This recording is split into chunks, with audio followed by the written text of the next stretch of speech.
I may be a little too tall with my boots on. I may have to take my sexy wild boots off. I don't know.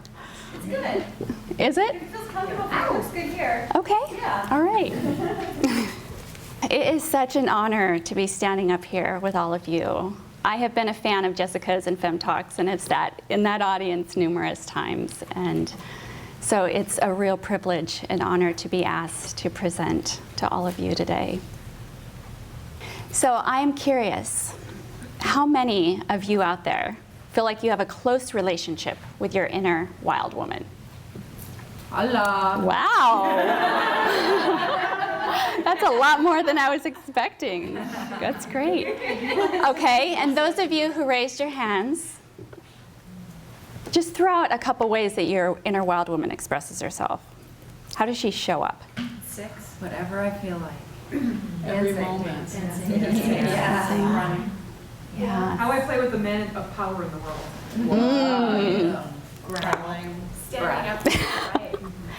Yes. Spontaneity. Yes. Voice. Mothering. Truth. Speaking truth. Wow. We've got some real wild women in here. Well, in my case, and I think in a lot of women's cases out there, we haven't felt so in touch with our inner wild women, haven't felt that freedom in our lives. And I'll admit that even up to a year ago, the wild woman archetype scared me to death. I had prided myself on the fact that I had my inner wild child under lock and key. Many years ago, I'd seen what she was capable of in my teenage years. And there was no way she was getting out, except maybe in a very contained, controlled environment. And even then, I would probably need a few shots of tequila. Fortunately, my journey over the last year and a half has shown me that there is so much more to her. So much more to her. And in fact, what I've discovered is that our wild self, our true self, is the keeper of our power as women and as key decision makers for our planet. Without her, we're disconnected from our bodies. We're disconnected from our cycles. We're disconnected from nature and its cycles. And we don't have a trusting, accepting relationship with ourselves and each other. And we naturally see this disconnection happening and rippling out into all areas of our lives, our health, our relationships, our inability to trust, our own decision making, and the disconnection that we feel within our own communities. So this is about far more than being able to get a little freaky at the next music festival. The stakes are much, much bigger. I've come to believe that we as women are not going to be able to effectively steer this planet in a new direction until we come to experience that there is no distinction between our wild self, our true self, and this earth. They are one and the same, and the more we continue to look away and deny this part of ourselves, the more we'll be able to just continue looking away and denying the needs of our planet.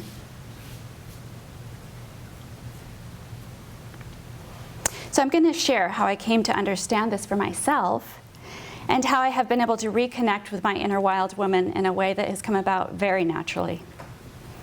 So naturally and subtly, in fact, I didn't even realize that this reconnection, this reintegration was happening until very recently.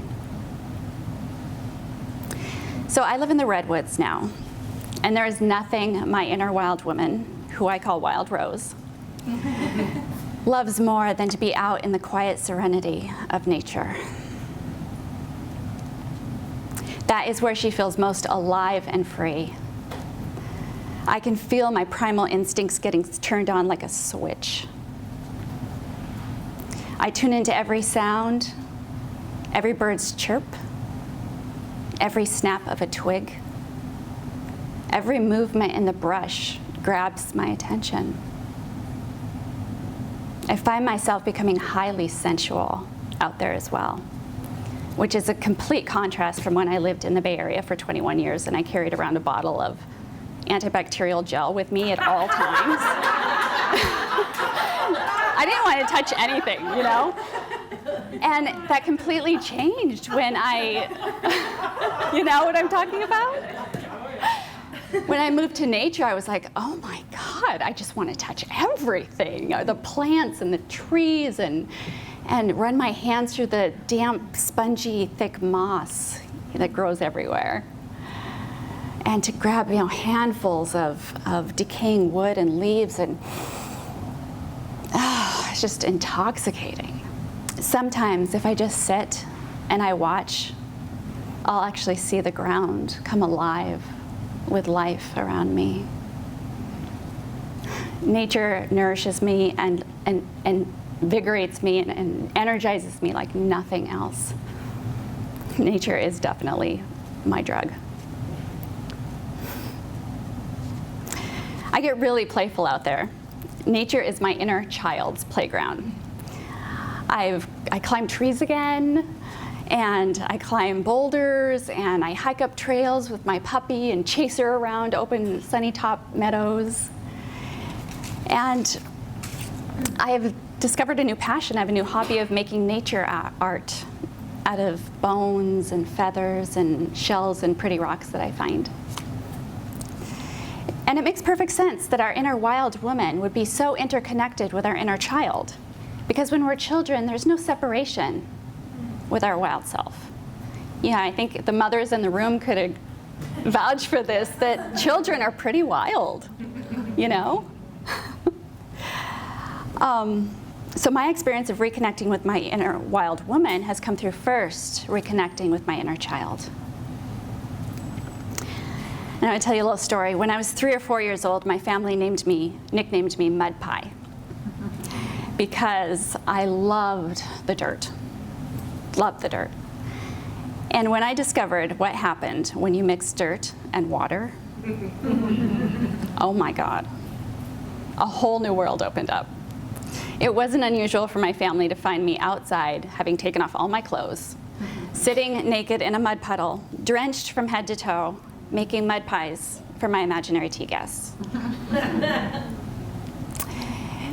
That's right. My kind of tea parties were the naked kind and very dirty.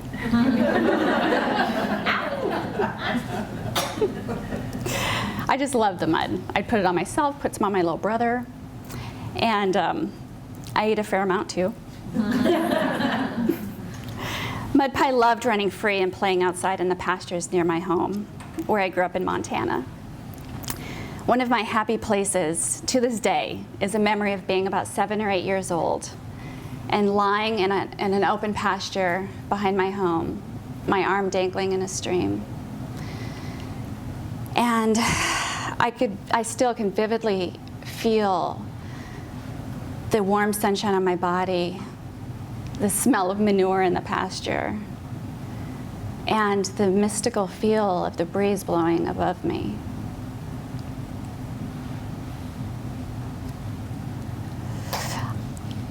I just felt a part of all of it, being completely and utterly held and safe lying on the earth, and at the same time alive and vibrating with a pulsing of life around me.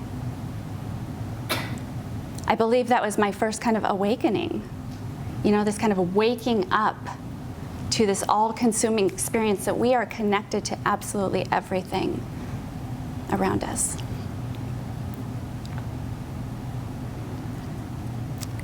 I believe we are born empowered, born trusting ourselves, even born with a pretty keen discernment. As children, we aren't afraid to show up and express ourselves fully, especially our wild sides. If you tell a child to stop acting wild, they don't know what you're talking about. That fragmentation hasn't started yet. But then we start to have experiences that test our power. And my first experience of having given away my power in a really big way was at 9 years old. And I've given my power away many, many times since then. It's taken a very long time for me to rebuild trust in myself. However, 1 year ago, my life took a huge turn. And while I feel like I've been thrust into this intense initiation process that has tested me on every level, I feel like without a doubt, it is leading me back to wholeness, back to my original, trusting, powerful, wild self. So much so, I feel like my life is really just beginning now. So a little background.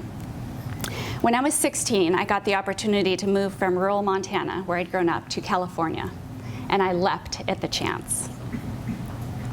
I dyed my hair blonde and straightened it because all California women have blonde, straight hair. And I was off to the Golden State. For the next 25 years, I lived in very densely urban environments. And thinking that I had escaped the unsophisticated, mundane rural life I'd grown up in. I did my best to completely disassociate myself from my country roots. There was no way I was going to be labeled a country bumpkin. Mud pie was in lockdown. My dream became a very common one of making it as an entrepreneur in the big city and living a fabulous city girl lifestyle. And I did that for a number of years.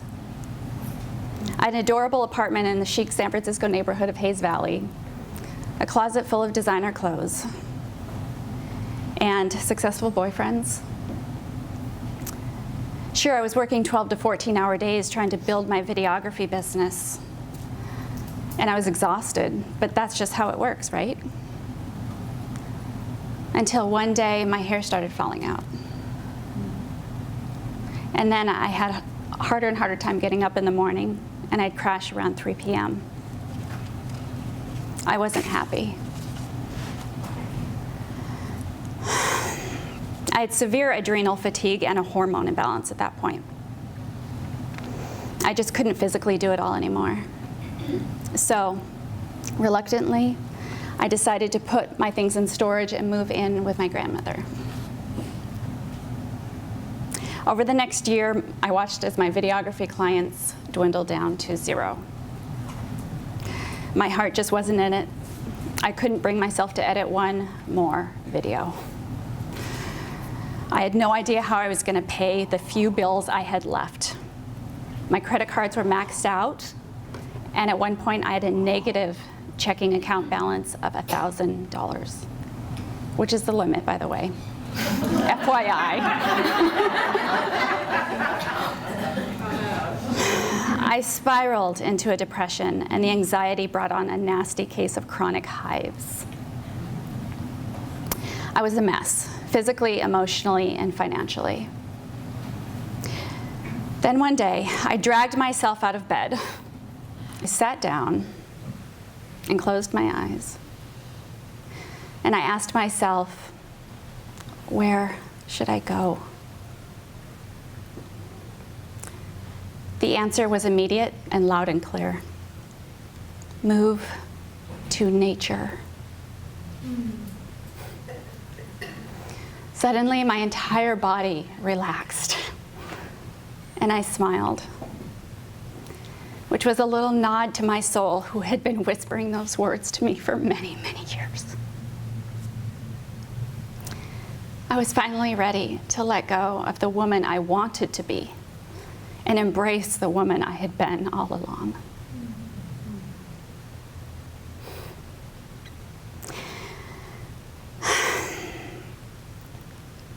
So I dropped a number of large garbage bags of clothes, boots, and platform heels off at the Goodwill and packed my car, and I was off to the Redwoods, given I still have a closet of clothes, but not a few, one. And I left my life of 21 years in the Bay Area behind. My partner Stephen and I moved up north to the Redwoods into a little unfinished cabin. It was nothing fancy. It was drafty and had concrete raw cement floors, but I didn't care. I was home. And Mud Pie couldn't have been happier.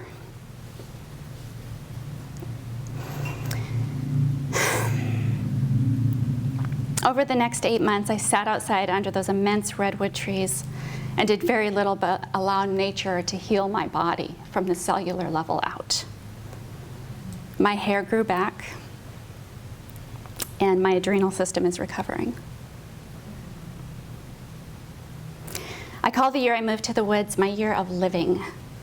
Not living, fill in the blank, ... just living, period. Because for the first time in my life, I wasn't striving to achieve something.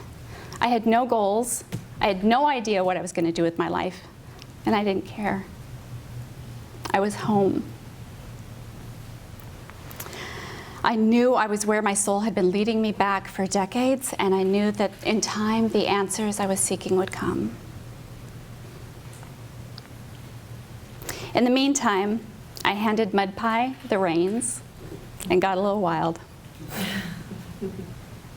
I climbed trees and jumped from rock to rock down streams, drank water from natural springs, and chased my puppy down wooded trails.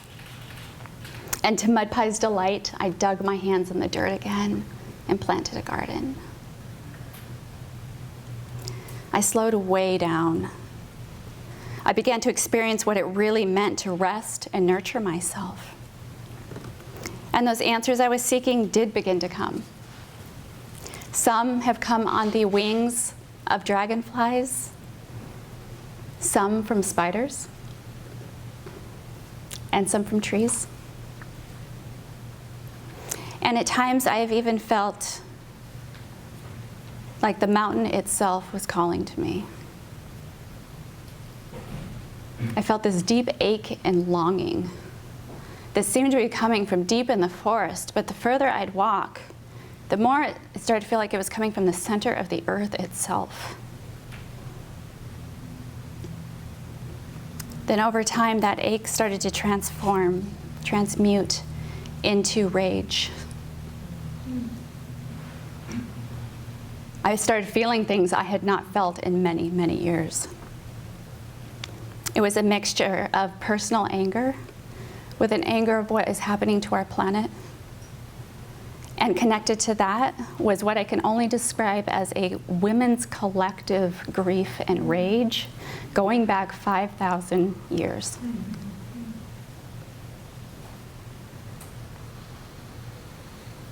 I realized how easy it had been to numb out and disconnect when I lived in the city. There's so many distractions. But in the quiet spaciousness of nature, I began to feel again. I began to feel a lot. It was intense. And nature started reflecting back my inner landscape. You see, nature is the perfect model of transformation. Life, death, and rebirth happen there all day, every day. So as much as there was this heart aching life, or beauty, life, and vitality all around me, I started to see a lot of dead things. Dead snakes, dead animals. A bird flew into my window and died. I felt like I was being put to a test, a kind of initiation. And this one had to do with my relationship to suffering and death, which I had been avoiding facing my entire life. And I could feel it coming. I knew it inside me that the ante would continue to be upped and upped and upped and upped until I came to face my relationship to suffering, the suffering in this world and that I am a part of.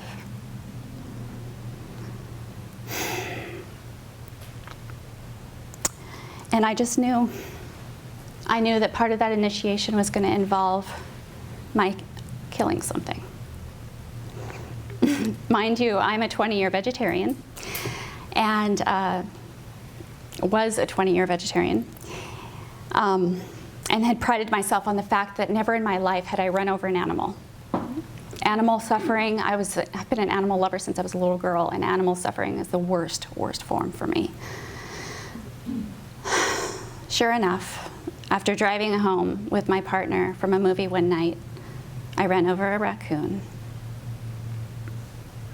Not long after that, my 19-year-old cousin died of a drug overdose. And not long after that, I got word that my ex-boyfriend died in a house fire. I was like, okay.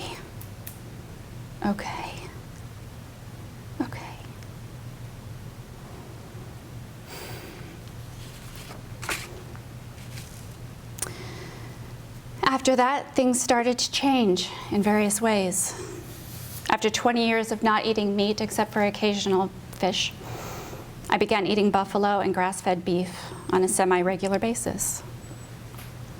My relationship to suffering and death was starting to shift. I was able to start channeling my rage creatively through painting and my nature art.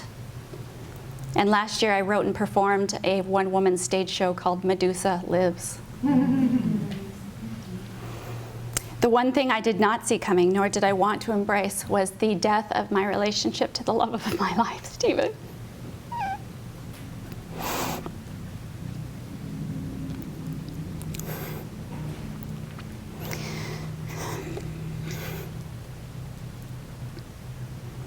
I was going through some real changes and growth, and I desperately needed some space and time alone.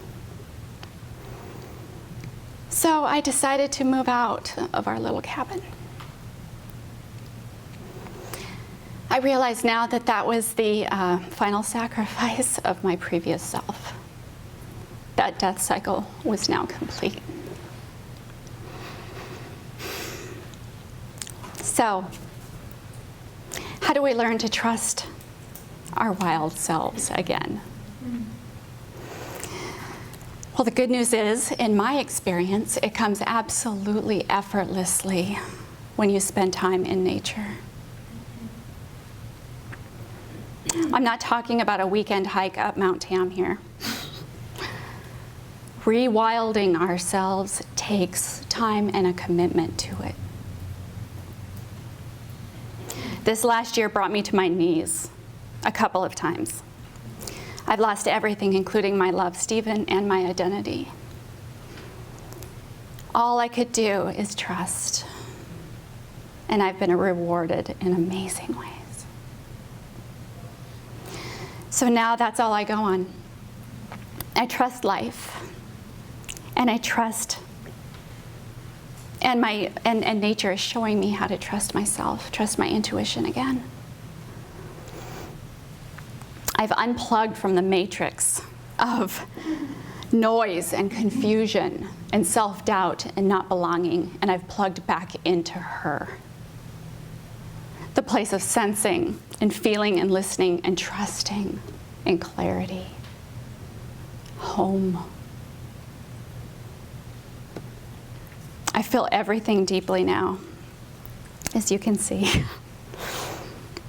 Even the rage has taught me how much I love and care. How much I love people, men. How very much I love this planet. When you commit to rewilding, nature has a really awesome and mystical way of teaming up with our souls to create our own unique custom initiatory experience. Oops. That shows us just how powerful we really are. It's not a dominating power. It's a softer, subtle, feminine power that comes from knowing our environment intimately and allowing ourselves to feel again.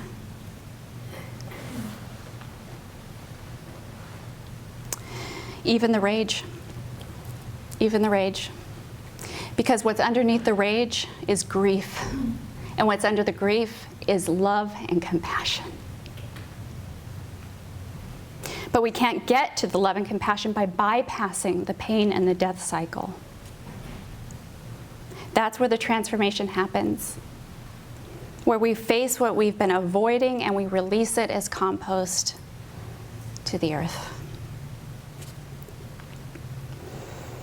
And that's where we become fierce and unapologetic about who we are and what we're stand for in this world.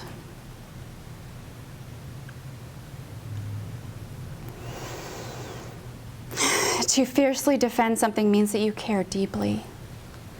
You love something deeply, and our planet desperately needs to hear our roar, to feel our fierce love.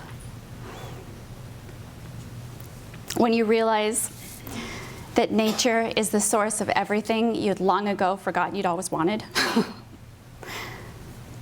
you become pretty fierce about wanting to protect it. In the past, I knew intellectually that nature needed preserving, but I just couldn't.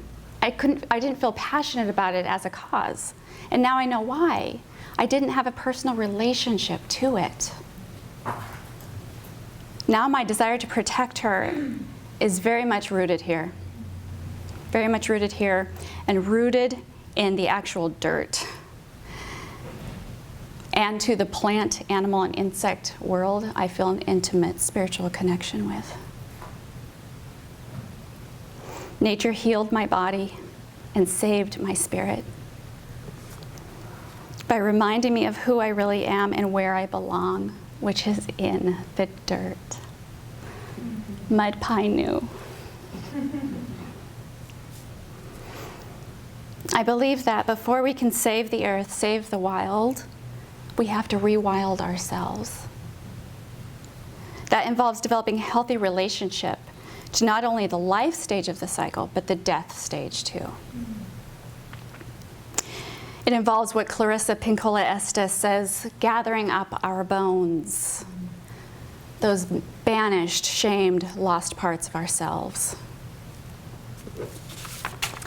I have become intimately connected to the forest in ways I couldn't have imagined a year ago. I've developed a passion for target archery. My lovely assistant, Hannah, in the back there, is an amazing archery teacher and a yoga teacher. And she's shown me how the art form of archery and how it has just brought a whole new level of stillness, presence, and focus to my life. I've also become fascinated with the plant world. I've begun taking herbalism classes and learning how to make plant medicine. Did you know that this stuff, this lichen, is actually a powerful antibiotic and immunity booster? It grows all along the coast. I'm sure you've seen it hanging in the trees. And what happens when you put a bunch of this stuff in a coffee grinder is it powders.